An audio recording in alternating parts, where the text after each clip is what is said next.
ఇది యాక్చువల్లీ నాకు బాగా గుర్తు ఇన్సిడెంట్ ఏంటంటే ఆ మహేష్ బాబు గారు అర్జున్ సినిమా వచ్చింది గుర్తుందా? మహేష్ బాబు గారు ఇట్లా పైరేటెడ్ షాప్స్కి వెళ్ళి చాలా మందిని ప్లీజ్ చేయొద్దని, అది పెద్ద న్యూస్ ఆ రోజుల్లో. అది పాప వారి మీద కేసు కూడా పెట్టారు యాక్చువల్లీ, ఇట్లా ఏదో జరిగిందని.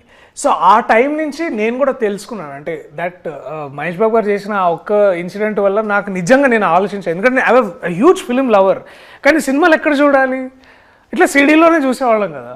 ఆ టైంలో మహేష్ బాబు గారికి పవన్ కళ్యాణ్ యా అంటే అప్పుడే the industry, the whole industry, అప్పుడు అల్లు అరవింద్ గారు వచ్చి ఒక పెద్ద పెద్ద ప్రెస్ మీట్ పెట్టి సెషన్ కూడా ఇచ్చారు. దాంట్లో వారు ఒక మాట అన్నారు గుర్తుంది, save industry. Yeah save industry. అదొకటి. అల్లు అరవింద్ గారు చెప్పిన మాట ఏంటంటే, అది చాలా సెటైరికల్ గా చెప్పారు అనుకోండి ఆబ్వియస్లీ, దట్ ఇంకా మేము సినిమాలు ఎందుకు, మేము కూడా అందరం కలిసి ఇట్లా టీవీలో సీరియల్స్ చేసుకుంటాం, మహేష్ బాబు ఒక సీరియల్, పవన్ కళ్యాణ్ ఒక సీరియల్, అందరం ఇట్లా సీరియల్ చేసుకొని బతుకుతాం. ఎందుకంటే ఇట్లాంటి హారబుల్ సిచ్యువేషన్ ఉన్నప్పుడు మేము ఇండస్ట్రీలో ఎలా బతకాలి అది అని చాలా, అంటే అఫ్ కోర్స్ వారి సెటైర్ గా మాట్లాడారు.